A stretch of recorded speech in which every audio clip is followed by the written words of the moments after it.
Hello दोस्तों, मैं ऋषभ कुमार आपका स्वागत करता हूं अपने खुद के चैनल ऑल करंट कॉम्बो में। यूपी पीसीएस के प्रीवियस ईयरों की श्रृंखला चल रही है। इसमें बहुत सारे इंपॉर्टेंट क्वेश्चन हैं जो आपकी आगामी परीक्षाओं में एक अहम रोल रखेंगे।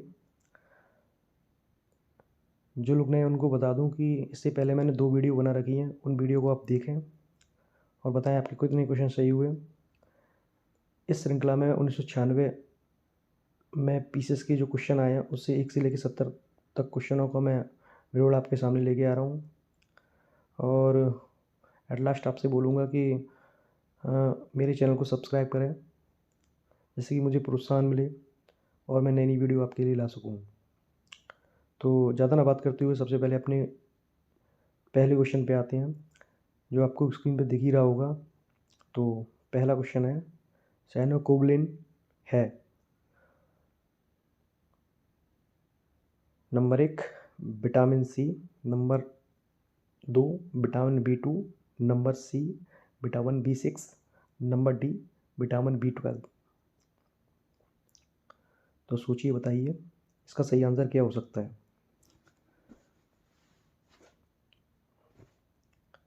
विटामिन सी स्कर्वी वाला, विटामिन B2 राइबो वाला।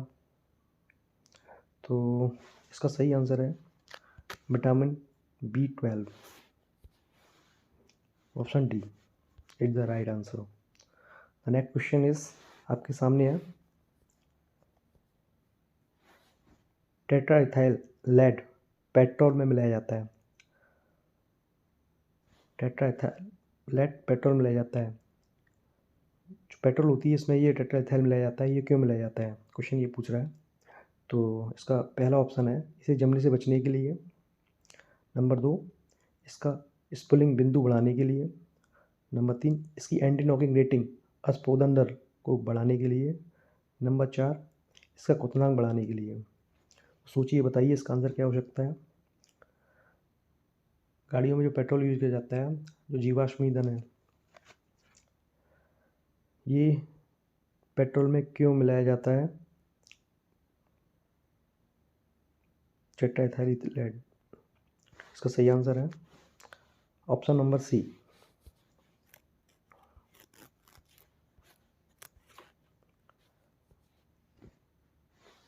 इसका एंटी नॉकिंग रेटिंग को बढ़ाने के लिए।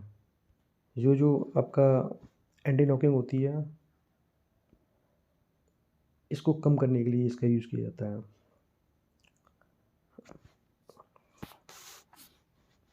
नेक्स्ट क्वेश्चन है हमारा आपके सामने, क्वेश्चन नंबर 3। ये कुछ जोड़े दिए हैं, आपको मैच कराना है। मैच करा के समझना है कि इसमें कौन सा जोड़ा सही है। नंबर 1 निमोनिया फेफड़ों से रिलेटेड है क्या। नंबर 2 मोतियाबिंद थायराइड ग्रंथि। नंबर 3 पीलिया आँख। नंबर 4 मधुमेह यकृत। सोच के बताइए इसमें क्या गलत हो सकता है। इसको इसमें कौन सा सुमल है, यानी कि इसमें कौन सा सही है, बताइए। मोतियाबिंद तो आप जानते होंगे आँखों से होता है, तो थायराइड ग्रंथि से इसका कोई लिंक ही नहीं है। नंबर अगला दिया है पीलिया आँख। पीलिया में आपका यकृत खराब होता है, लिवर। मधुमेह में आपका अग्न्याशय खराब हो जाता है। निमोनिया, जब निमोनिया होता है तो फेफड़ों में जम जाता है, आपको पता ही होगा। तो इसका सही आंसर है ऑप्शन नंबर ए, निमोनिया फेफड़ों से रिलेटेड है। अगली श्रृंखला में नेक्स्ट क्वेश्चन है हमारा, निम्नलिखित में से कौन सा कथन सत्य है। नंबर 1 DDT एक रोगाणुनाशक है। नंबर 2 TNT एक कीटनाशक है। नंबर 3 RDX एक विस्फोटक है। नंबर 4 LSD एक विषाणुनाशक है। तो बताइए इसका क्या आंसर हो सकता है, सोचिए। DDT एक रोगाणुनाशक है, DNT एक कीटनाशक है, RDX एक विस्फोटक है, LSD एक विषाणुनाशक है। तो इसका सही आंसर है ऑप्शन नंबर सी, RDX एक विस्फोटक है। तो आपको बताऊं RDX का फुल फॉर्म क्या होता है। RDX का फुल फॉर्म होता है रिसर्च एंड डेवलप्ड एक्सप्लोजिव। तो RDX ये विस्फोटक होता है, नॉर्मली वे में इसको लोग यूज़ करते हैं। इस श्रृंखला का नेक्स्ट क्वेश्चन है आपके सामने। हरे फलों को कृत्रिम ढंग से पकाने के लिए प्रयुक्त गैस कौन सी होती है। तो हरे जो फल होते हैं, जो कच्चे फल होते हैं, उनको एक जगह स्टोर कर दिया जाता है और वहाँ पे एक गैस छोड़ी जाती है। उस गैस का नाम बताना है आपको, वो गैस कौन सी है। तो नंबर 1 है acetylene, number 2 ethylene, number 3 hydrogen, number 4 carbon dioxide. तो बताइए कि इसका आंसर क्या हो सकता है। ये बहुत सारा क्वेश्चन ऐसा है जो कि कहीं ना कहीं इसी जगह आता ही रहता है। तो इसमें एक क्वेश्चन ये भी है, मुझे लगता है ये कहीं ना कहीं क्वेश्चन आता ही रहता है। तो इसका सही आंसर है ऑप्शन नंबर ए, एसिटिलीन। एसिटिलीन एक ऐसी गैस है, इसको फल पकाने में यूज़ किया जाता है।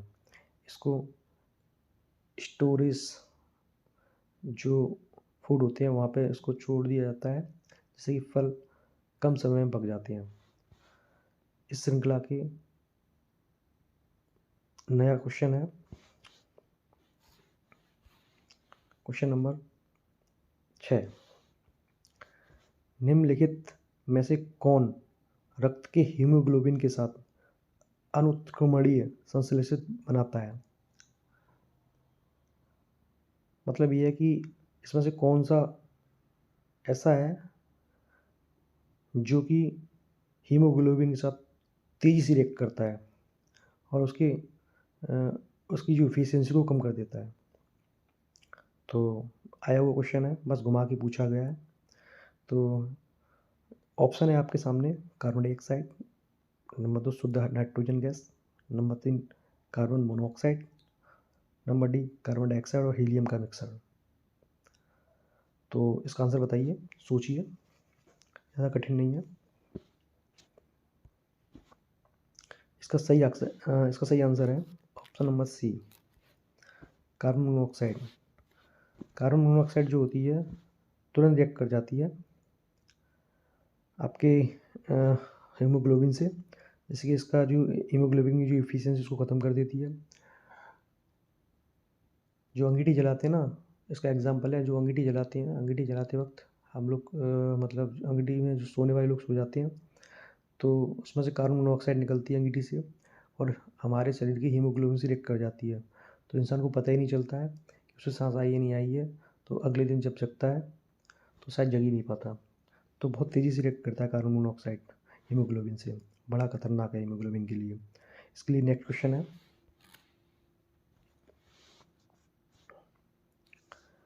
दूध उदाहरण है। दूध किसका उदाहरण है। सिलसी का, एक निलंबन का, एक पायस का, एक फैन का। सोचिए और बताइए, सिंपल क्वेश्चन है। दूध उदाहरण है, एक सिलसी का, एक पायस का, एक निलंबन का, एक फैन का। इसका सही आंसर है एक पायस का। सिंपल क्वेश्चन है, काफ़ी बार रिपीटेड है। नेक्स्ट क्वेश्चन है, निम्नलिखित में से कौन अंतरिक्ष में नहीं पाया जाता। कुछ यूनिवर्स के कुछ स्टार दे रखे हैं और कुछ एक्टिविटियाँ दे रखी हैं यूनिवर्स में, जो कि जिनके नाम यहाँ प्रदर्शित हैं।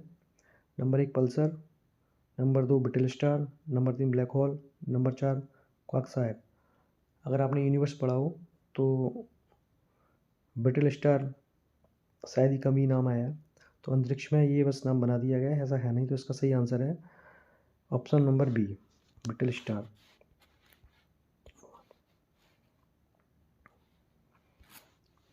नेक्स्ट क्वेश्चन है हमारा, ये शायद नहीं आ रहा है, चलिए आगे देखते हैं। अब मैं बता तो दूंगा, लेकिन समझ में ना तो कोई फ़ायदा नहीं है। तो हमारा नेक्स्ट क्वेश्चन है क्वेश्चन नंबर 10। क्रिस्टल छिद्र सिद्धांत का प्रतिपादन किया था? तो इसका आंसर बताइए। नंबर 1 सी वी रमन ने, एच जे भाभा ने, एच चंद्रशेखर ने, अरविंद खुराना ने। बताइए। भारत के सभी लोगों का नाम है, बताइए इसका आंसर क्या हो सकता है।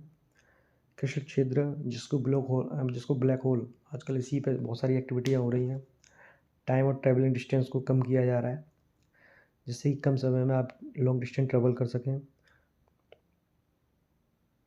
इस पर मूवी बनी हुई है। और बताइए इसको सबसे पहले प्रतिपादन किसने किया था?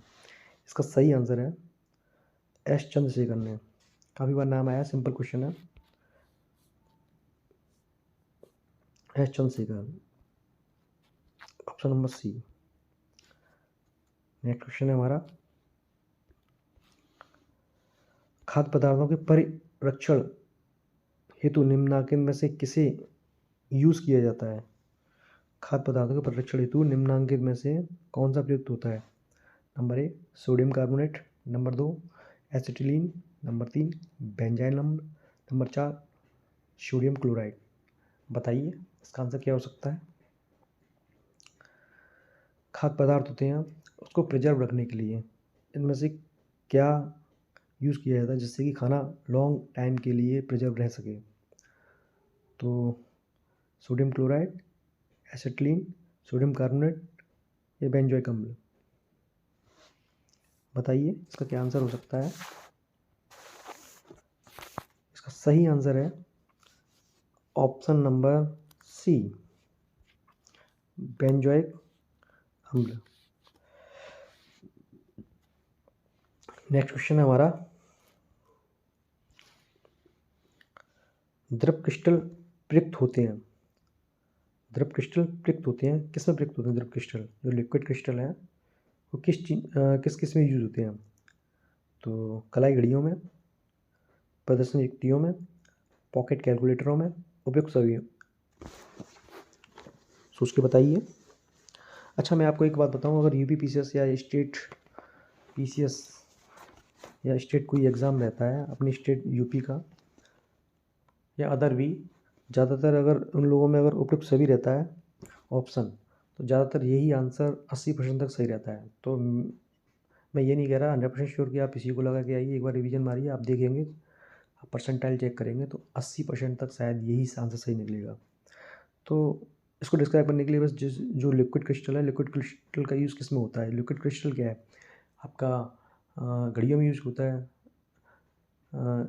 जो स्क्रीन बनती है ना, जो स्क्रीन रहती है, स्क्रीन इन सभी कलाई घड़ियों की स्क्रीन है, प्रदर्शन युक्तियों की स्क्रीन है, पॉकेट कैलकुलेटर की स्क्रीन है, ये सब लिक्विड क्रिस्टल की बनी होती हैं। तो इसका सही आंसर है उपयुक्त सभी, ऑप्शन नंबर डी। इसका सही is the right answer, is the correct answer. The next question is on your screen. The question is that सूर्य की ऊर्जा उत्पन्न होती है नंबर 1 आयनन द्वारा, नाभ की संलयन द्वारा, नाभ के विखंडन द्वारा, ऑक्सीकरण द्वारा। तो इसका आंसर बताइए क्या है, सोचिए समझिए, आंसर सही निकलना चाहिए क्योंकि काफ़ी सिंपल क्वेश्चन है, बहुत बार आ चुका है। अब बताइए क्या हो सकता है इसका आंसर। नाभ की संलयन, नाभ की विखंडन।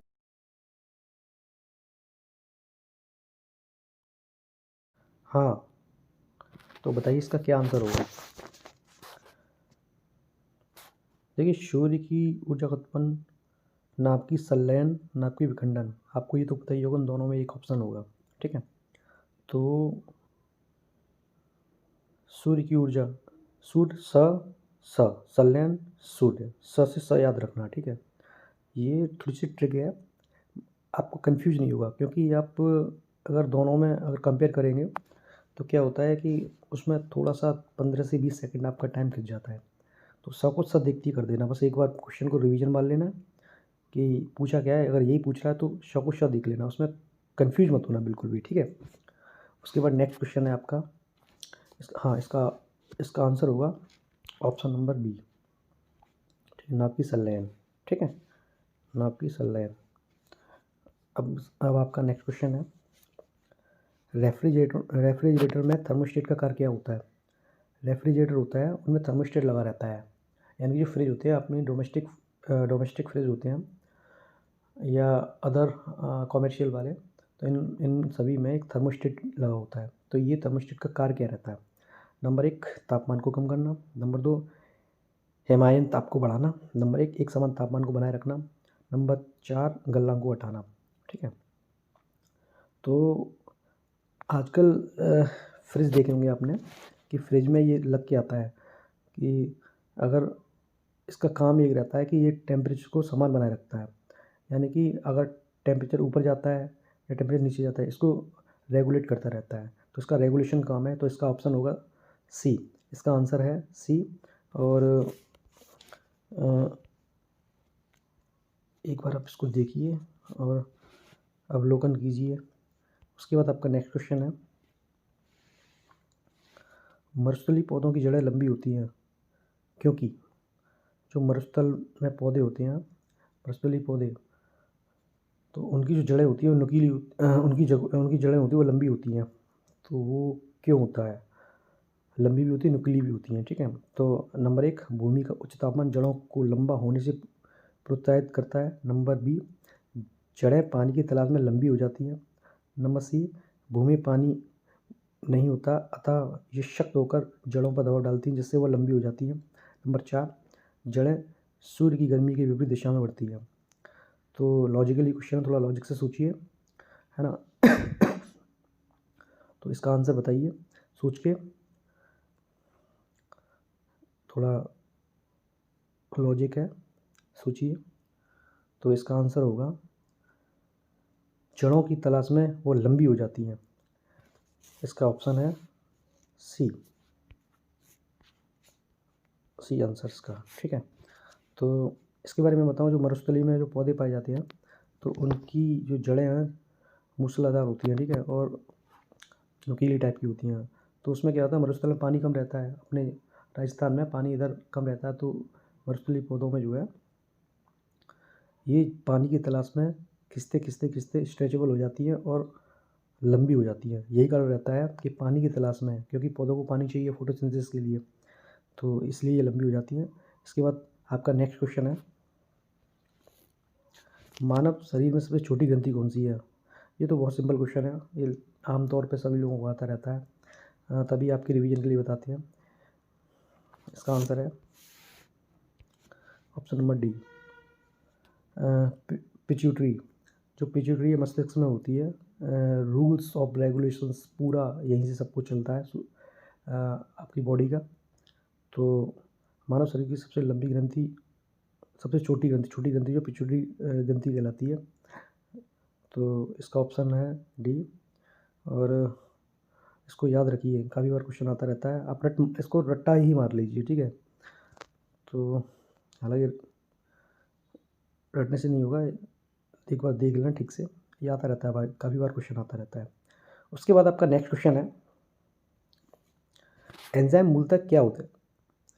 जो एंजाइम होती है, जो enzyme responsible for our body, यानी कि हमारी जो बॉडी होती है उसमें बहुत सारे एंजाइम वर्किंग फुल होते हैं। तो एंजाइम का कार्य क्या रहता है, इसको हमें बताइए कमेंट बॉक्स में। और ये मूलतः किसके बने होते हैं, या क्वेश्चन दिया गया एंजाइम मूलतः क्या है, तो ये फैट रहता है, फजा, नंबर 2 शुगर शर्करा, नंबर 3 प्रोटीन, नंबर 4 विटामिन। तो ज़्यादातर जो एंजाइम होते हैं वो प्रोटीन के बने होते हैं, 70 से 80%, 85% तक हो सकते हैं। तो इसका सही आंसर है option number C, protein, option number C. ठीक है, उसके बाद आपका नेक्स्ट क्वेश्चन है आपकी स्क्रीन पर, शरीर के किस भाग पर पित्त का निर्माण होता है?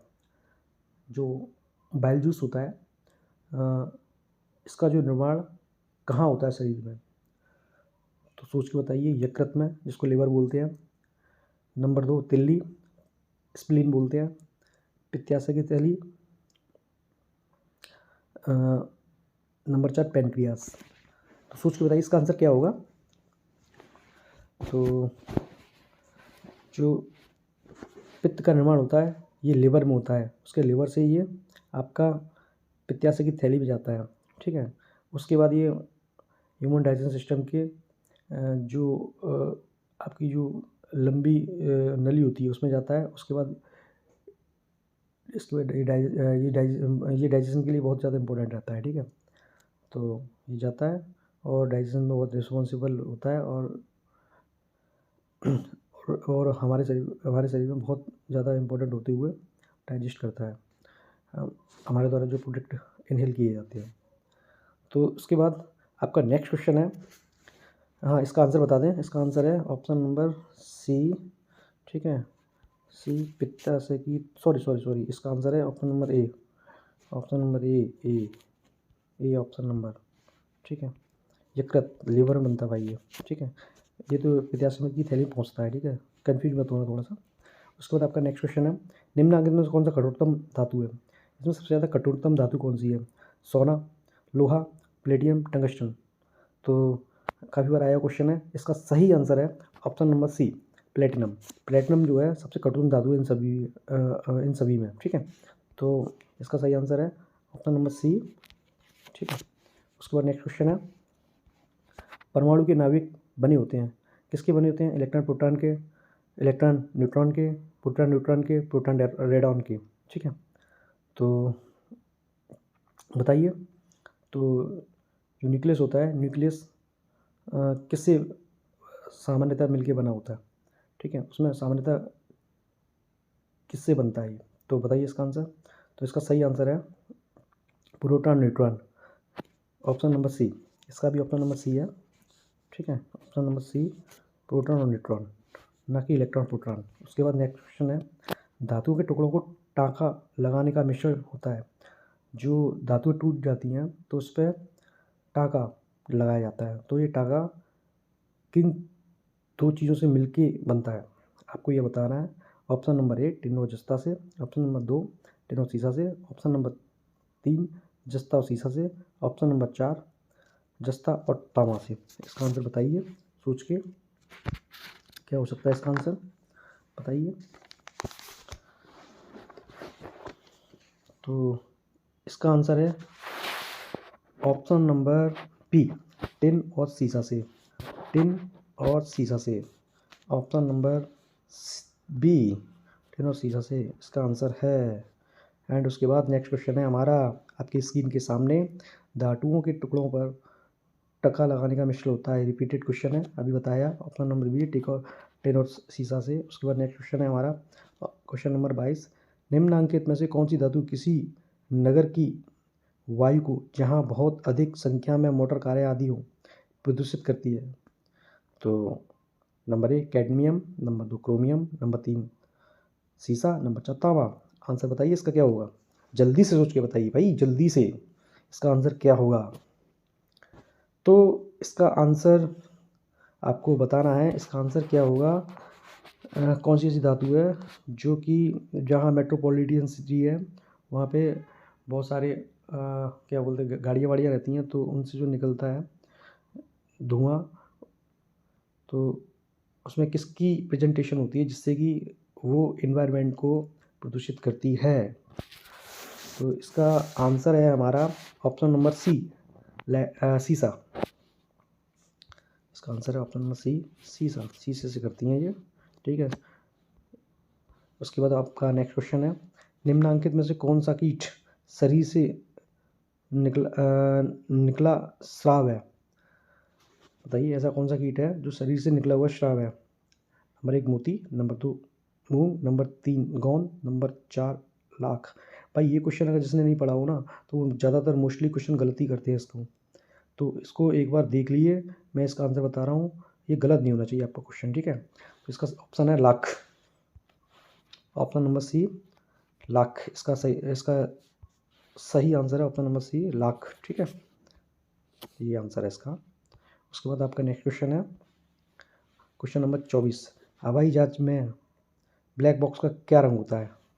हवाई जहाज में ब्लैक बॉक्स का रंग क्या होता है, बताइए। हवाई जहाज में एक ब्लैक बॉक्स होता है, तो उस ब्लैक बॉक्स का एक कलर किया जाता है, उस कलर का नाम बताइए। नंबर 1 काला, नंबर 2 लाल, नंबर 3 बैंगनी, नंबर 4 डी नारंगी। तो इसका आंसर बताइए क्या हो सकता है। इसका सीधा सीधा आंसर है, इसका सीधा आंसर है नारंगी, option number D, option number D नारंगी। और इसका आंसर है ब्लैक बॉक्स जो होता है वो नारंगी कलर से पेंट किया जाता है। ठीक है, इसके बाद आपका नेक्स्ट क्वेश्चन है, आपको बताना है जल्दी से। Next question is that Bharat की लघु दूरी प्रक्षेपास्त्र क्या है। भाई ऐसी कौन सी प्रक्षेपास्त्र है जो कि लघु दूरी की इनमें से मानी जाती है। नंबर 1 अग्नि, नाग, अर्जुन, पृथ्वी। बताइए इसका आंसर। ठीक है, सोच के बताइए क्या आंसर सही हो सकता है और आपके कितने सही हो रहे हैं कमेंट में ज़रूर कीजिएगा भाई, जिससे मुझे पता चले कितना हुआ आपका कितना नहीं हुआ सही, कहाँ तक मेरी पढ़ाई आपको हेल्प कर रही है, मुझे पता चल सके अपने। तो इसका आंसर है ऑप्शन नंबर डी पृथ्वी। ठीक है, अग्नि नहीं पृथ्वी है। ठीक है, पृथ्वी है, अग्नि नहीं है। ठीक है, अग्नि की 5 सीरीज बन चुकी हैं अब तक। ठीक है, तो इसका आंसर है पृथ्वी। अग्नि फर्स्ट, अग्नि सेकंड, अग्नि थर्ड, अग्नि फोर्थ, अग्नि 5। तो अग्नि 4th या 5th थी। इसको बनाते ही चाइना भी मान गया कि हाँ भारत कुछ है, अपना प्यारा भारत कुछ है।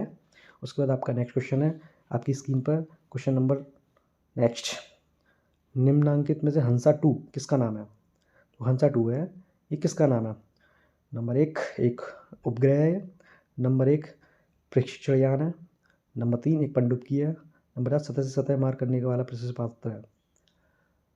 बताइए इसका आंसर क्या हो सकता है। तो इसका आंसर है आपका ये एक प्रशिक्षण है, ऑप्शन नंबर बी इसका राइट आंसर। एंड उसके बाद नेक्स्ट क्वेश्चन है आपका आपके सामने स्क्रीन पर, कार्य का मात्रक क्या है, सभी को पता रहता है कार्य का मात्रक जूल रहता है। इसका सही आंसर है ऑप्शन नंबर ए, ऑप्शन नंबर ए। भाई जिसको नहीं पता है वो इन चीज़ों को पता रखें, क्योंकि कभी कभी 1 नंबर में आता है और गलत कराते हैं, इसको देखिए, गलत नहीं होना चाहिए बिल्कुल भी। उसके बाद आपका नेक्स्ट क्वेश्चन है आपकी स्क्रीन पर, जो रडार होता है, रडार लगा होता है काफ़ी जगह लगा होता है, वायुयान में लगा होता है और जितनी भी डिस्टेंट दूरी है उसको डिटेक्ट करने के लिए लगाया जाता है। अच्छा, कितने लोगों को रडार का फुल फॉर्म पता है, तो बताइए। अगर नहीं पता है तो मैं आपको बताऊं, रडार का फुल फॉर्म होता है रेडियो डिटेक्शन एंड रेंजिंग। ठीक है, इसमें रेडियो वेव का यूज़ किया जाता है। तो इसका ऑप्शन है, आपको आंसर बताना है। नंबर 1 प्रकाश तरंगों द्वारा वस्तुओं का पता लगाने के लिए, नंबर 2 ध्वनि तरंगों का परावर्तन करके वस्तुओं का पता लगाने के लिए, नंबर 3 रेडियो तरंगों द्वारा वस्तुओं की उपस्थिति तथा उपस्थिति का ज्ञान करने के लिए, नंबर 4 वर्षा वाले बादलों को पीछा करने के लिए। आंसर बताइए भाई जल्दी से, क्या आंसर होगा इसका बताइए। तो सोचिए और समझिए और बताइए, तो इसका क्या आंसर हो सकता है। मैंने आपको थोड़ा हिंट भी दिया है, तो इसका आंसर है option number C, radio wave तो इसमें होगा ही। ठीक है, तो इसका आंसर ऑप्शन नंबर सी बताते हैं, इसका आंसर है ऑप्शन नंबर सी। ठीक, ये रेडियो तरंगों द्वारा वस्तुओं की उपस्थिति तथा उपस्थिति प्राप्त करने के लिए होता है इसका आंसर। तो उसके बाद आपका नेक्स्ट क्वेश्चन है, हीरा चमकदार दिखाई देता है, कॉमन क्वेश्चन है, आपको बताना है, गलत नहीं होना चाहिए भाई ये क्वेश्चन। ठीक है, ज़्यादातर लोगों का गलत नहीं होता ये क्वेश्चन। आप बताइए क्या हो सकता है इसका आंसर।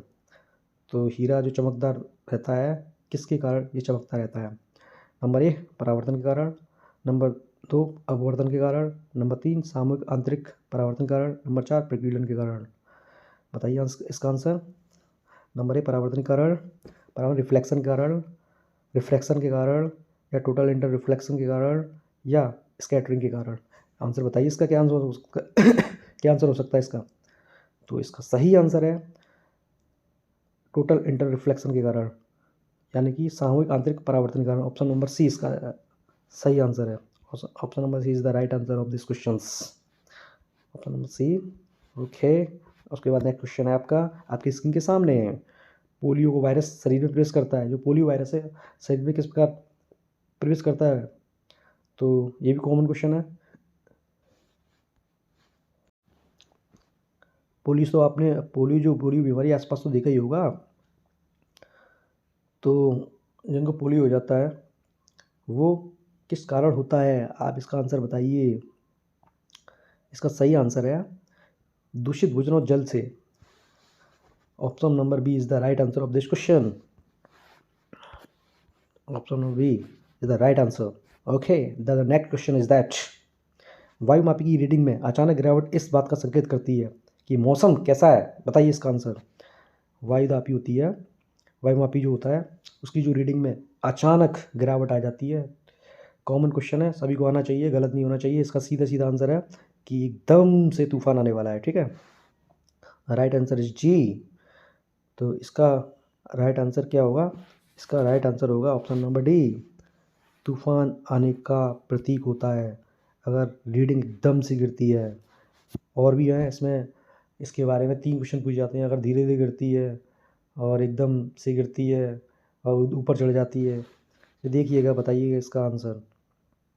ठीक है, एक बार रिवीजन मारिए इसको। उसके बाद आपका नेक्स्ट क्वेश्चन है आपकी स्क्रीन के सामने। ईंट पर नाच, बचपन में तो फॉर्मूला पढ़ा ही होगा। ईंट, ई इलेक्ट्रॉन, ट पर प्रोटॉन, नाच न्यूट्रॉन। नाच नाच नाच चार्विक, ईट इलेक्ट्रॉन थॉमसन, पर प्रोटॉन रदरफोर्ड, नाच। तो इसका न्यूटन की खोज किसने की थी? The discovery of neutron is that whose discovered the neutron. Number A Chadwick ने, नंबर 2 रदरफोर्ड ने, नंबर 3 न्यूटन ने, नंबर 4 बोर्न ने। मैंने आपको आंसर बता दिया, इसका आंसर आप गलत नहीं होना चाहिए। इसका सही आंसर है चैडविक ने। ठीक है, the right answer is that 1 A Chadwick ने। उसके बाद आपका नेक्स्ट क्वेश्चन है आपकी स्क्रीन के सामने। सापेक्ष आर्द्रता नापी जाती है, जो ह्यूमिडिटी होती है, रिलेटिव ह्यूमिडिटी होती है, ये किससे मेजरमेंट की जाती है? Number 1 hydrometer, number B hygrometer, number 3 lactometer, number D potentiometer. तो हाइग्रो, लैक्टो, पोटेंशियो, तो इसके प्रीफिक्स आपको पहले से ही आनी चाहिए। ठीक है, गलत नहीं होना चाहिए। इसका जो आंसर है आपका, इसका आंसर है ऑप्शन नंबर बी हाइग्रोमीटर। देखो, ऑप्शन नंबर बी हाइग्रोमीटर। ठीक है, इसके बारे में बताऊं कि अलग हाइड्रो पानी से रिलेटेड होगा, लैक्टो दूध से रिलेटेड होगा, हाइग्रो आर्द्रता से रिलेटेड होगा, और पोटेशियोमीटर आप बताएंगे ये किससे रिलेटेड होगा। ठीक है, उसके बाद आपका नेक्स्ट क्वेश्चन है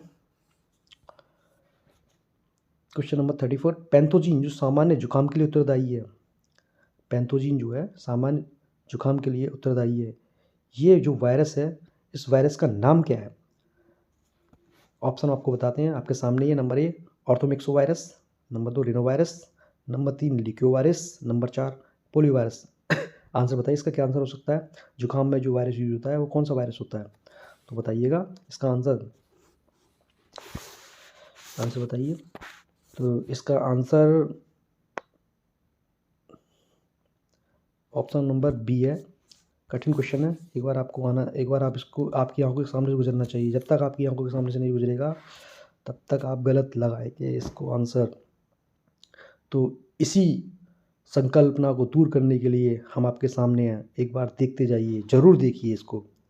उसके बाद आपका नेक्स्ट क्वेश्चन है आपकी स्क्रीन के सामने। द क्वेश्चन इज दैट निम्नलिखित में से किस युद्ध में एक पक्ष द्वारा प्रथम तोपों का उपयोग किया गया था? मुगल काल स्टार्ट हो गया।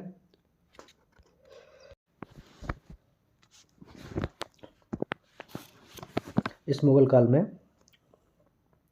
बाबर की लड़ाई लड़ी गई, जिसमें पानीपत का युद्ध, खानवा का युद्ध, चंदेरी का युद्ध, घाघरा का युद्ध, 4 युद्ध हुए।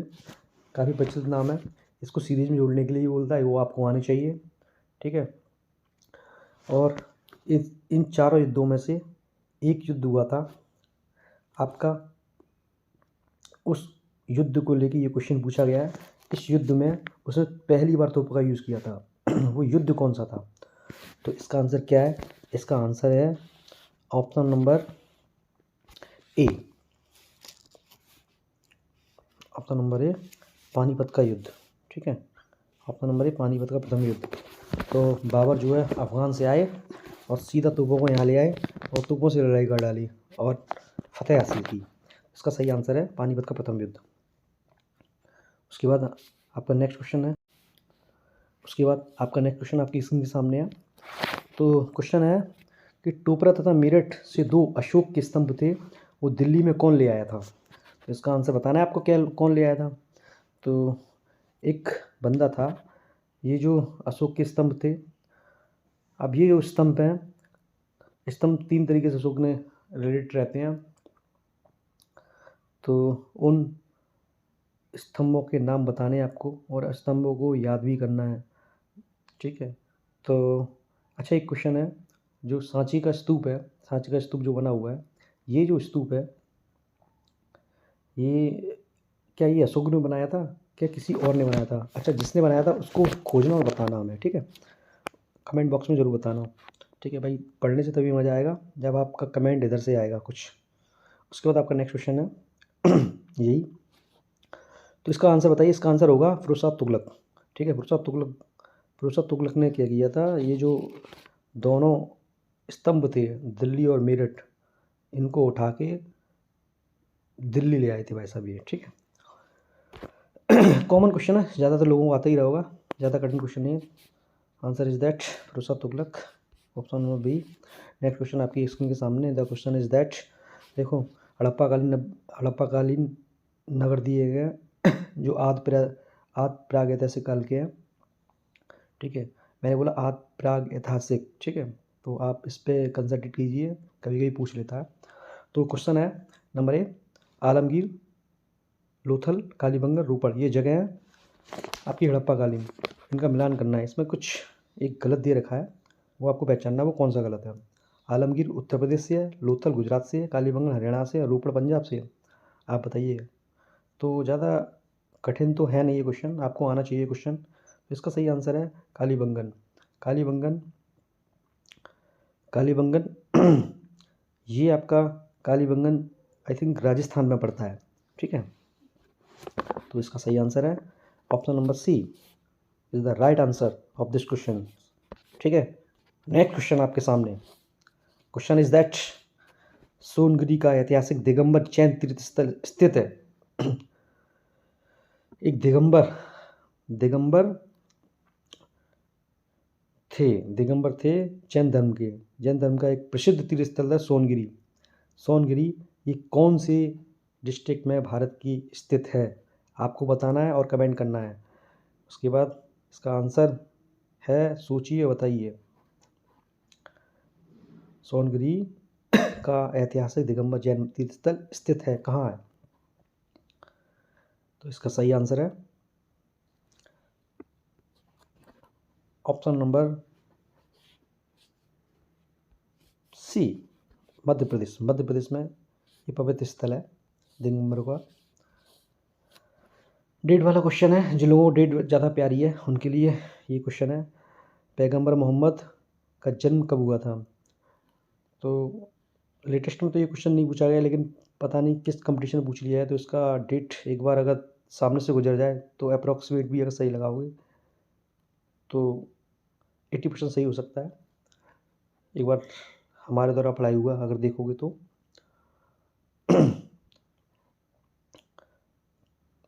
तो इसका आंसर बताइए। नंबर ए 570 ईस्वी में, 682 ईस्वी में, 642 ईस्वी में, 670 ईस्वी में। अच्छा, एक क्वेश्चन आपसे पूछता हूँ कि ईस्वी और ईसा पूर्व में अंतर क्या है? कैसे डिसाइड करते हैं कि ईसा पूर्व है और ये ईस्वी है? तो ईस्वी में ऐड होता है या ईसा पूर्व में ऐड होता है? कमेंट बॉक्स में बताइए, और ना बताना चाहें तो इसका आंसर आप खुद से खोजिए और अपने पास रखिए, क्योंकि बहुत लोग मिलते हैं पूछने के लिए, तो आप सही बता सकें तो एक नज़र डालिए। इसका सही आंसर है ऑप्शन नंबर ए, 570 ईस्वी में, 570 AD में।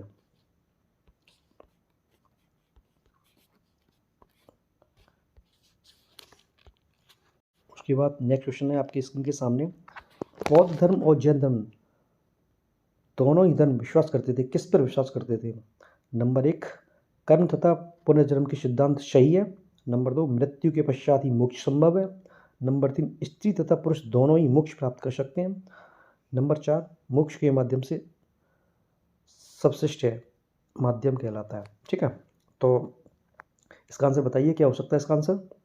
तो जो लोग डीपली पढ़ाई करते हैं वो ही इसका आंसर निकाल सकते हैं, बाकी का निकाल तो सकते हैं लेकिन 50% चांस गलत हो सकते हैं। तो इसका क्या आंसर होता है? इसका सही आंसर है कर्म तथा पुनर्जन्म।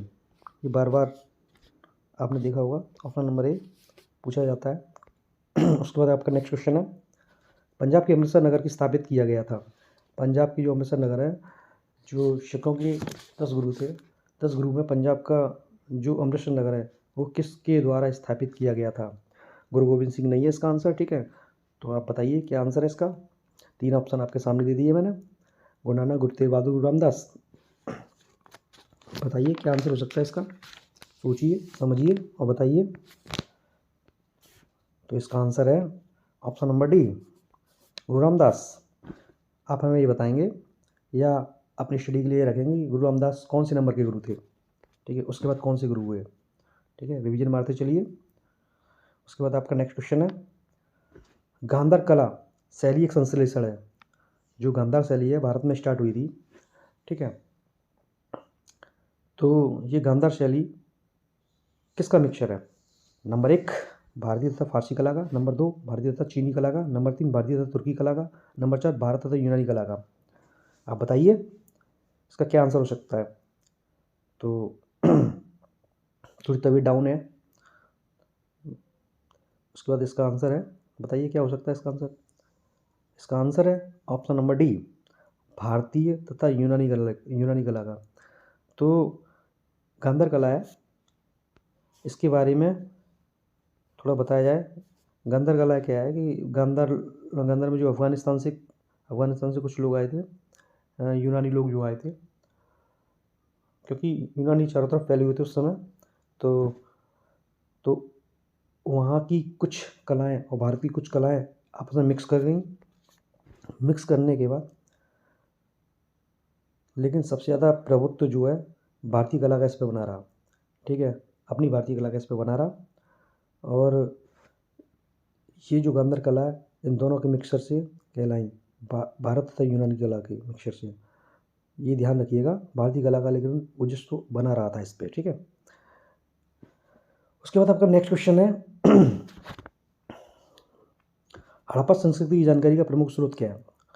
जो हड़प्पा संस्कृति है उसके जानकारी का प्रमुख स्रोत क्या है? नंबर 1, शिलालेख। अभी क्वेश्चन पूछा था, शिलालेख, स्तंभ लेख, गुहालेख, 3 लेख होते हैं। नंबर 2, पक्की मिट्टी की मोहरों पर अंकित लेख। नंबर 3, पुरातत्व खुदाई। नंबर 4, उपयुक्त सभी।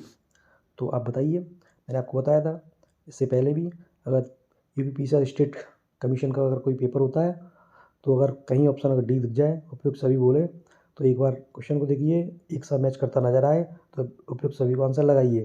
तो आपके मानने में ये आंसर होगा ऑप्शन नंबर डी, उपयुक्त सभी। ठीक है, उसके बाद इसको ध्यान रखिए और देखिए, मैंने आपको बताया कि ये बात गलत है कि सही है, चेक कीजिए अपने क्वेश्चन लगाइए और बताइए, लेकिन क्वेश्चन वही लगाना जो आए हुए हैं। ठीक है, आपके पास नेक्स्ट क्वेश्चन है। देखो, इसको पहले मैंने बताया था, सिंधु सभ्यता संबंधित है, किस काल से संबंधित है ये? सिंधु सभ्यता को किस काल का नाम दिया जाता है? नंबर 1, प्राग ऐतिहासिक काल। नंबर 2, आदि ऐतिहासिक युग। नंबर 3, ऐतिहासिक युग। नंबर 4, उत्तर ऐतिहासिक युग। जब सिंधु सभ्यता से उन नगरों का विलान कर रहे थे जो सिंधु सभ्यता में पाए गए थे, रोपड़, तो मैंने आपको बताया था कि किस युग से संबंधित है। तो इसका सही आंसर है option number is B. Option number B is the right answer of this question. Sindhu सभ्यता, इंडो सिविलाइजेशंस। उसके बाद आपका नेक्स्ट क्वेश्चन है, बोगाजकुई थोड़ा अलग लिख रखा है। बोगाजकुई महत्वपूर्ण है क्योंकि एक सबसे पहला एशिया माइनर इसको बोलते हैं, एशिया माइनर। तो ये एक प्रकार से अगर देखा जाए तो पहला अभिलेख है जो किसी के बारे में डिटेल बताता है। ये जो डिटेल बताया ये आपके सामने ऑप्शन 4 दिए गए हैं, उसमें से एक कई मैच खाता हुआ है। आप बताइए इसमें क्या आंसर हो सकता है। नंबर 1, ये ये मध्य एशिया एवं तिब्बत के मध्य एक महत्वपूर्ण व्यापारिक केंद्र था। नंबर 3, यहाँ से प्राप्त अवलोकनों से वैदिक देवता तथा देवियों का नामोकुल प्राप्त हुआ है। नंबर 3, वेद के मूल ग्रंथों की रचना यहीं से हुई है। नंबर 4, उपरोक्त में से कोई नहीं। ठीक है, तो इसको सोचिए और बताइए क्या हो सकता है इसका आंसर। इसका आंसर है यहाँ से प्राप्त अवलोकनों से वैदिक देवता तथा देवियों का नामोकन प्राप्त हुआ है। ठीक है, option number B is the right answer. ठीक है, तो ये जो बोगजी का शायद ईरान से पाया गया है। तो इस अभिलेख पे कुछ देवी देवताओं के फ़ोटो दिखाए गए हैं। कुछ मतलब उनकी आकृतियाँ बनी हुई हैं। अब आपको ये जानना है और आपको पता लगाना है कि ये जो आकृतियाँ बनी हुई हैं, इन आकृतियों में कौन कौन से देवता थे। ठीक है, उसमें उन देवताओं में सबसे ज़्यादा कौन सा देवता का उत्कीर्ण हुआ है, तो वो आपको जानना है। ये कभी क्वेश्चन पूछा जाता है, इंटरनली क्वेश्चन है। अगर डीपली जो पढ़ना चाहते हैं तो आप देखें इसको, बताएं। ठीक है, पढ़ें इसको। तो इसका सही आंसर है यहाँ से प्राप्त अभिलेखों से वैदिक देवता तथा देवी देवियों के नामों प्राप्त हुआ है। ठीक है, इसका सही आंसर इस बी। उसके बाद नेक्स्ट क्वेश्चन है, निम्नलिखित में से किसने आर्यों के अधिदेश के बारे में बताया था। 4 लोगों के नाम दे रखे हैं, काफ़ी फेमस लोगों के नाम है। शंकराचार्य, विवेकानंद, एनी बेसेंट, बाल गंगाधर तिलक। तो इन चारों में से किसी एक ने आर्यों के बारे में बताया था कि ये आर्य यहाँ के नहीं थे, वैदिक युग के जो आर्य थे यहाँ के नहीं थे, ये कहीं दूसरी जगह से आए थे। ठीक है, इसका डिटेल बताया। देखो, काफ़ी जगह बताया गया कि अलग अलग लोगों ने अलग अलग तथ्य दिए हैं। जैसे कि किसी ने तिब्बत का बताया है, किसी ने पश्चिमी एशिया का बताया है। ठीक है, किसी ने आर्कटिक से बताया, कुछ ने अटलांटिक से बताया है। ठीक है, तो इसको देखिए किस किसने क्या बताया, ये क्वेश्चन भी पूछा जाता है। तो इसका सही आंसर है बाल गंगाधर तिलक। ठीक है, Bal Gangadhar Tilak is the right answer of this question. Answer is D. Next question is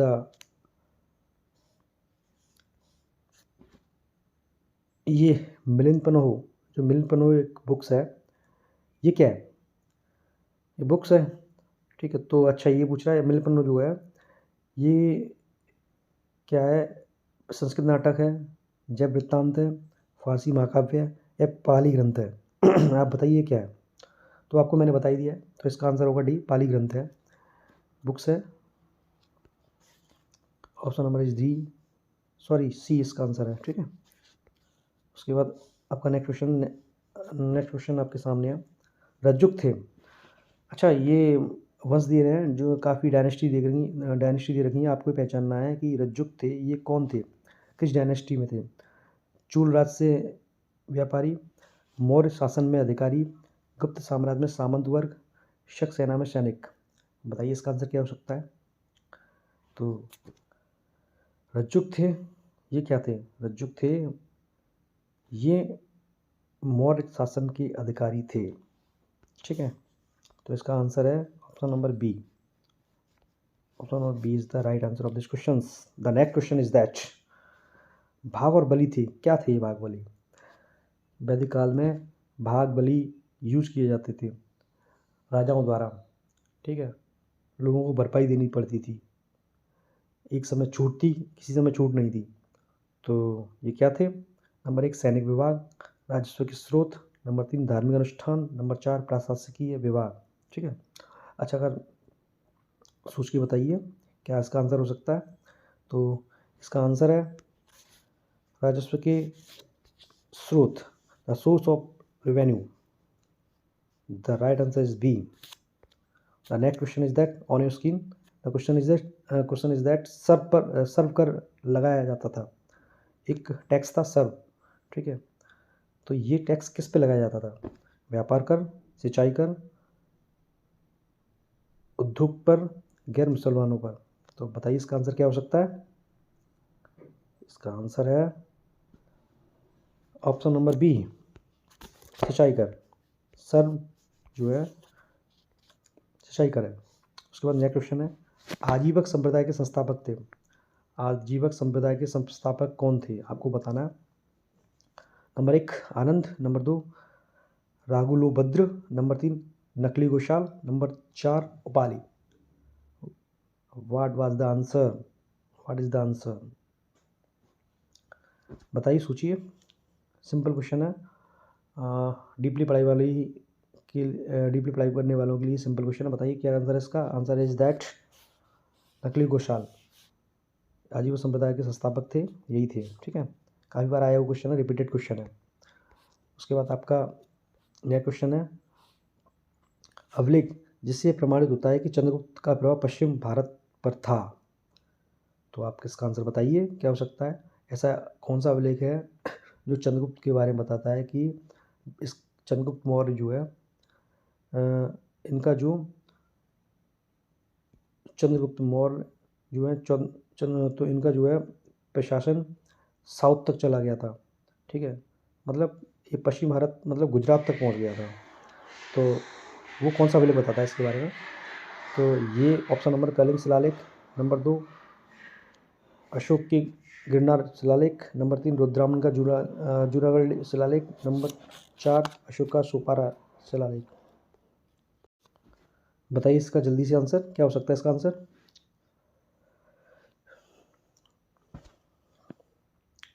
तो इसका सही आंसर है ऑप्शन नंबर सी, रुद्रामन का जूनागढ़ अभिलेख।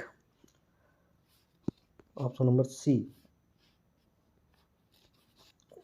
रुद्रामन का जूनागढ़ अभिलेख। ठीक है, इसके बारे में थोड़ा बताऊं कि ये डिटेल ये बताता है। अच्छा, ये सबसे पहले ये रुद्रामन का जूनागढ़ अभिलेख ये गुजरात से मिला है। ये पहला अभिलेख है जो कि संस्कृत भाषा में है। ठीक है उसके बाद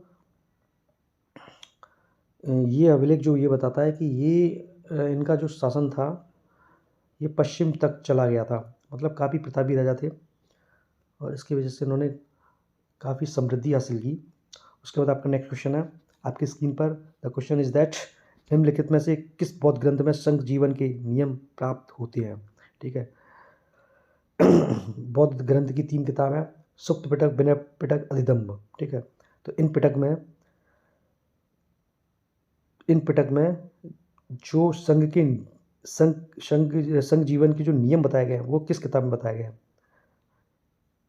आंसर बताइए। ऑप्शन दे रखे हैं, दीघ निकाय, विनय पिटक, अधिदम्भ पिटक, विभाषा शास्त्र। विभाषा शास्त्र तो इसका आंसर होगा ही नहीं, तीनों में एक रहेगा। आंसर बताइए क्या रहेगा? राइट आंसर इज दैट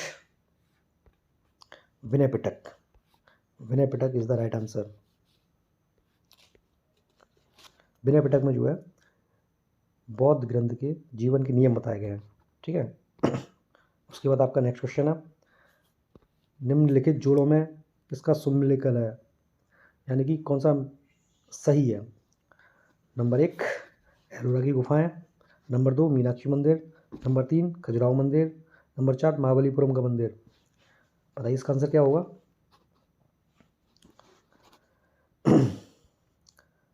तो एलोरा की गुफाएं शक लोगों ने बनाई, मीनाक्षी मंदिर पल्लव ने बनाया, खजुराहो मंदिर चंदेल ने बनाया, महाबलीपुरम का मंदिर राष्ट्रकूट ने बनाया। तो इसमें कौन सा सुमेलित है? देखो, जो एलोरा का मंदिर है ये राष्ट्रकूटों ने बनाया था। ठीक है, मीनाक्षी मंदिर है ये पांड्य लोगों ने बनाया था। नंबर 3 खजुराहो मंदिर चंदेल, नंबर 4 महाबलीपुरम का मंदिर पल्लवों ने बनवाया था। ठीक है, तो इसका क्या आंसर हो सकता है? आंसर देख के बताइए। तो इसका सही आंसर है ऑप्शन नंबर सी। ठीक है, खजुराहो मंदिर चंदेल लोगों ने बनाया था, बाकी का सब गलत दे रखा है। एलोरा की गुफाएं आप मुझको बताएंगे या खुद जानेंगे इसके बारे में? एलोरा की गुफाएं कहाँ हैं? मीनाक्षी मंदिर कहाँ है? मीनाक्षी मंदिर मदुरई में है। खजुराहो मंदिर कहाँ है? खजुराहो का कंदरिया मंदिर महाबलीपुरम का मंदिर कांची का महाबलीपुरम मंदिर, ये किस राज्य में है? इनको जानना जरूरी है, आप जानिए इनको। ठीक है उसके बाद नेक्स्ट क्वेश्चन है, सिंपल सा क्वेश्चन है, भारत में अच्छा इसका आंसर है, the answer is option number C. ठीक है, उसके बाद आपका नेक्स्ट क्वेश्चन है, सिंपल क्वेश्चन, भारत में प्रथम रेल लाइन का निर्माण हुआ? बच्चा जानता है, सब लोग जानते हैं। ठीक है, इसका मुंबई से Thane is the right answer. ठीक है, ऑप्शन नंबर बी मुंबई से थाड़े। उसके बाद आपका नेक्स्ट क्वेश्चन है, महाराष्ट्र में गणपति पर्वत का श्रीगणेश किसने करवाया था? तो आपको जानना है और बताना है। नंबर 1 BC तिलक, BG तिलक, ये इनका फुल फॉर्म होगा बाल गंगाधर तिलक, ठीक है, MG रनाड़े, बिपिन चंद्रपाल, अरविंद घोष। इनमें से क्या आंसर हो सकता है? बताइए, सोच के बताइए इसका आंसर क्या हो सकता है। इसका आंसर इसका आंसर है गणपति त्योहार की वजह से इनको उपाधियाँ मिली और आगे जाके ये तिलक कहलाए। तो इसका सही आंसर है ऑप्शन नंबर ए, BC तिलक जी ने, ठीक है, BG तिलक जी ने। उसके बाद आपका नेक्स्ट क्वेश्चन है, 1857 के विद्रोह में निम्नांकित में से कौन संबंधित नहीं था? आप बताइए इसका आंसर क्या हो सकता है। इसका आंसर इनमें नाम दिए गए हैं। ऑप्शन नंबर ए Begum Hazrat Mahal, number 2 Kunwar Singh, number 3 Udham Singh, number 4 मौलाना अहमदुल्ला। बताइए। अच्छा, इससे पहले आपको बताऊं, आपको ये जानना है कि बेगम हजरत महल कहाँ की थी, कुंवर सिंह कहाँ के थे, ऊधम सिंह कहाँ के थे, मौलवी अहमदुल्ला कहाँ के थे, ठीक है, ये आपको पता होना चाहिए। तो इसमें जो ऊधम सिंह थे ये 1857 क्रांति से रिलेटेड नहीं थे। तो इसका सही आंसर है option number C, Udham Singh. Udham Singh is the right answer of 57 question. The next question is that, data दी गई है इंपॉर्टेंट, उनका कालक्रम दे रखा है, कौन सा कालक्रम जो है सुमलेखित नहीं है, पहचानना है आपको। 1885 भारतीय राष्ट्रीय कांग्रेस की स्थापना, सही बात है। 1905 में बंगाल विभाजन, एकदम करेक्ट बात है। 1909 में मार्ले मिंटो सुधार, बिल्कुल करेक्ट बात है। 1930 में असहयोग आंदोलन, ये तो आपको ही पता होगा। 1920। तो इसमें से मैच कौन सा नहीं कर रहा है? Option number D, right answer is D, ठीक है, D answer, option number D. उसके बाद आपका नेक्स्ट क्वेश्चन है, महात्मा गांधी को सर्वप्रथम राष्ट्रपिता किसने कहा था? अभी लेटेस्ट में कंपटीशन हुई थी UPSSC पैड में, ये क्वेश्चन आया था, शायद मेरे ख्याल से लेखपाल में आया था शायद ये क्वेश्चन, महात्मा गांधी को सर्वप्रथम राष्ट्रपिता किसने कहा था? तो काफ़ी लोगों इसमें गलत था, तो अब गलत ना हो, आप इसको एक बार देखिए। Number 1 Sarojini Naidu, number 2 Sardar Patel, number 3 Jawaharlal Nehru, number 4 Subhash Chandra Bose. राष्ट्रपिता कहा था अपने प्यारे सुभाष चंद्र बोस ने, option number D is the right answer. The next question is that, जब भारतीय राष्ट्रीय कांग्रेस में भारत छोड़ो प्रस्ताव पारित किया गया था, कांग्रेस के अध्यक्ष कौन थे? बताइए इसका आंसर क्या है। नंबर 1 महात्मा गांधी, नंबर 2 मौलाना अब्दुल कलाम, नंबर 3 सरदार पटेल, नंबर 4 पंडित जवाहरलाल नेहरू। जो भारत छोड़ो आंदोलन था, 4-5 लगातार 5 या 6 बार ये लगातार बने रहे थे कांग्रेस के अध्यक्ष। काफ़ी अच्छा क्वेश्चन है, लेकिन सिंपल भी क्वेश्चन है, ठीक है, आपको ये क्वेश्चन आने ही चाहिए। तो इसका आंसर है ऑप्शन नंबर बी, मौलाना अबुल कलाम आज़ाद। 5 बार रहे थे ये। गांधी इरविन समझौता किस वर्ष हुआ था? ये डेट आपको पता होनी चाहिए। गांधी इरविन समझौता, गांधी इरविन समझौता क्या था, आप बताइए, और नहीं आता है तो बुक्स में खोजिए, क्योंकि सिर्फ क्वेश्चन पढ़ लेने से ही आप इसको एकदम से जब क्वेश्चन आएगा आप सॉल्व नहीं कर पाएंगे। आप कितना भी रट्टा मारे, जब तक आपका लॉजिकली डिस्क्रिप्शन सही नहीं है तो you can't, but you are eligible, because student सब कुछ कर सकता है, ठीक है, अगर लग जाए पत्थर से भी पानी निकल सकता है। तो आपका नेक्स्ट क्वेश्चन है, इसका आंसर बताइए। गांधी इरविन समझौता क्या है, किस वर्ष हुआ था? इसका सही आंसर है ऑप्शन नंबर सी, 1931 में, ठीक है, 1931 में इसका। उसके बाद आपका नेक्स्ट क्वेश्चन है आपकी स्क्रीन पर, भारतीय राष्ट्रीय कांग्रेस में पूर्ण स्वराज को अपना ध्येय कब बनाया? मतलब भारतीय राष्ट्रीय कांग्रेस ने पूर्ण स्वराज को अपना उद्देश्य किस वर्ष घोषित किया था? Number 1 1919, number 2 1929, number 3 1933, number 4 1945। Jawaharlal Nehru वाला, जिन्होंने लाहौर में कौन सी नदी के किनारे पर पूर्ण स्वराज की घोषणा की थी? नदी का नाम खोजना है, मैं नहीं बताऊंगा आपको क्योंकि मुझे आता है, आप बता दूंगा तो फिर आप भूल जाएंगे, आप जब तक देखोगे नहीं तब तक नहीं समझ में आएगा। आप देखिएगा इसको, क्योंकि एक रिवीजन नहीं, पूरा रिवीजन कीजिएगा, क्योंकि मेरे साथ पढ़ोगे तो पूरा रिवीजन आना चाहिए आपको, ठीक है। आंसर बताइए इसका। 63 का। द आंसर इज, ज़्यादा सब लोगों को पता ही होगा, ऑप्शन नंबर बी 1929। ठीक है, लेकिन मैंने जो पूछा है आप उस पर गौर कीजिएगा। उसके बाद आपका नेक्स्ट क्वेश्चन है, स्वराज पार्टी का गठन 1922 में निम्नलिखित में से किसके द्वारा किया गया था? नाम बहुत दे रखे हैं इसमें। ठीक है, आपको डरना नहीं है, आंसर बताना है। ठीक है, number A doctor Rajendra Prasad, number 2 sorry पूरा साथ में है, doctor Rajendra Prasad, Sardar Patel, Maulana Abul Kalam Azad. Option A. Option number B Jawaharlal Nehru, Subhash Chandra Bose, Govind Ballabh Pant. Option B. Option number C C R Das, Motilal Nehru. Option number D Bal Gangadhar तिलक, सत्यमूर्ति तेज बहादुर संप्रभु। अब इसका आंसर बताइए, क्या आंसर हो सकता है? देखो बहुत कुछ दे रखा है, बस इसका नॉर्मल क्वेश्चन है, इसका सही आंसर है सी आर दास, मोतीलाल नेहरू, ये साथ ही रहते थे। अच्छा ये बताइए मोतीलाल नेहरू किसके पिताजी थे? मैं नहीं बताऊँ, आप बताइए। ठीक है, और ये बताइए मोतीलाल नेहरू और जिस बंदे के जी पिता थे, इन लोगों की सोच मैच करती थी? अगर करती थी तो उसको पढ़िए, नहीं करती थी तो अपने दोस्तों से बात कीजिए और बताइए, क्योंकि जब तक पढ़ोगे नहीं इनमें, इन दोनों की डिबेट नहीं पढ़ोगे, तब तक आपको कभी कहीं आप मोतीलाल नेहरू लगाओगे, कभी जवाहरलाल नेहरू लगाओगे। ठीक है तो सही कॉन्सेप्चुअल अगर पढ़ोगे नहीं तो ऐसा ही होगा, तो आप पढ़िएगा। उसके बाद आपका नेक्स्ट क्वेश्चन है, इसका आंसर है मैंने बता दिया है, ऑप्शन नंबर सी। ठीक है, उसके बाद आपका नेक्स्ट क्वेश्चन है, साइमन कमीशन भारत किस वर्ष आया था? 1927 नहीं भाई, भारत कब आया था? ठीक है, भारत किस वर्ष आया था? तो भारत 1928 में आया था, 1 साल बाद था। Right answer is option number B 1928। उसके बाद आपका नेक्स्ट क्वेश्चन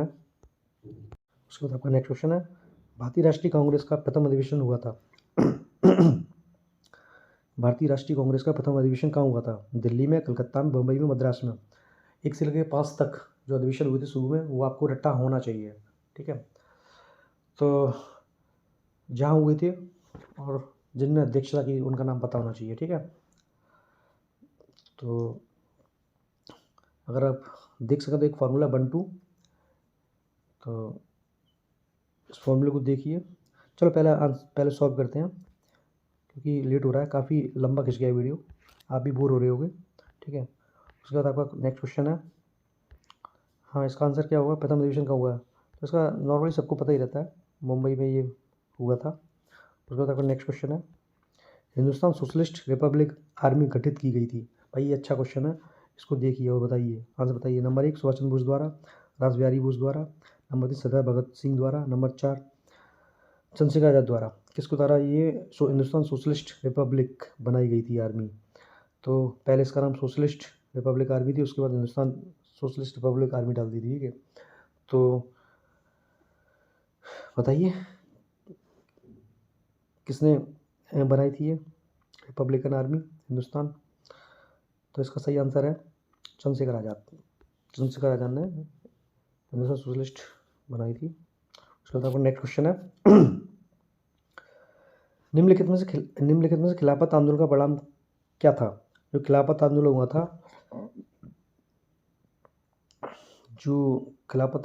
था, उसका क्या परिणाम हुआ आगे जाके आपकी हिस्ट्री पर? तो नंबर 1 हिंदू मुस्लिम मतभेदों में कमी आई, नंबर 2 भाषा की समस्या तीव्र हुई, नंबर 3 हिंदू मुस्लिम दंगे बढ़े, नंबर 4 हिंदुओं का दबाया गया। उसका आंसर क्या हो सकता है बताइए आप? तो 75% क्वेश्चन थोड़ा सा कठिन है, जो लोग नहीं कर पाएंगे, वैसे और लोगों के लिए काफ़ी सिंपल क्वेश्चन है। तो इसका सही आंसर है ऑप्शन नंबर 1 हिंदू मुस्लिम मतभेदों में कमी आई। उसके बाद आपका नेक्स्ट क्वेश्चन है, निम्नलिखित घटनाओं में से कौन सी घटना कालक्रम तीसरे नंबर पर आएगी इसमें से? ठीक है, आपको बताएं, नंबर 1 चंपारण, नंबर 2 असहयोग आंदोलन, नंबर 3 भारत छोड़ो आंदोलन, नंबर 4 दांडी मार्च। तो चंपारण आंदोलन कब हुआ था? चंपारण आंदोलन 1917। ठीक है, उसके बाद असहयोग आंदोलन कब हुआ था? 1920। ठीक, उसके बाद भारत छोड़ो आंदोलन कब हुआ था? 1942। दांडी मार्च 1930। 30। तो डेट बताइए, आप बताइए 30 नंबर पे कौन सा आएगा, बताइए, सोच के बताइए। तो इसका सही आंसर है option number D. Option number D is the right answer of this question. उसके बाद आपका नेक्स्ट क्वेश्चन है, भारत में स्थानीय स्वायत्त शासन को किसने प्रोत्साहित किया था? Number 1 Lord Mayo, number 2 Lord Lytton, number 3 Lord Canning, number 4 Lord Ripon.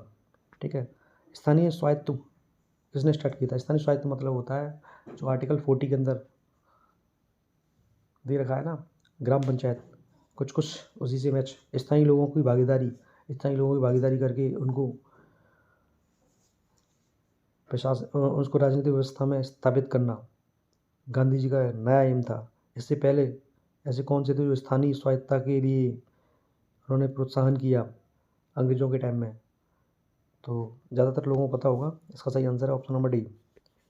ठीक है, उसके बाद आपका नेक्स्ट क्वेश्चन है, अंतिम और लास्ट क्वेश्चन, अंग्रेजी साप्ताहिक वंदे मातरम के साथ निम्नलिखित में से किसने अपने आप को संबंध किया था?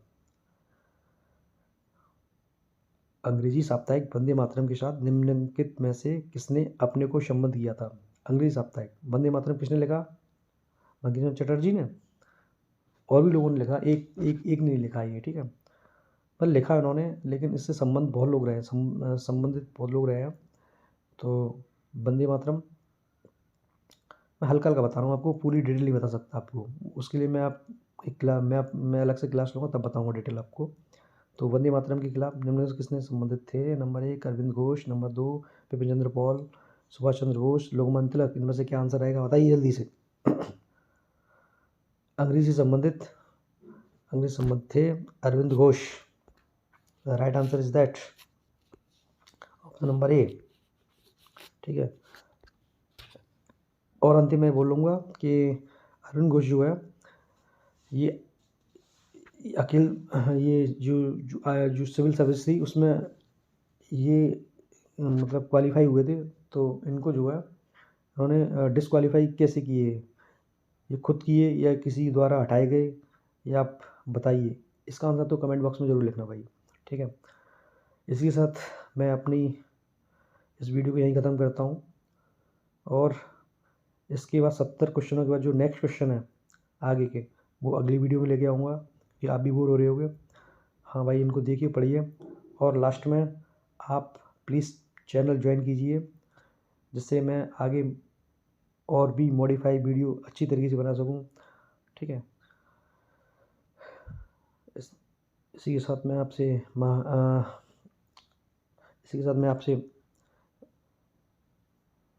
बाय कहता हूँ। धन्यवाद।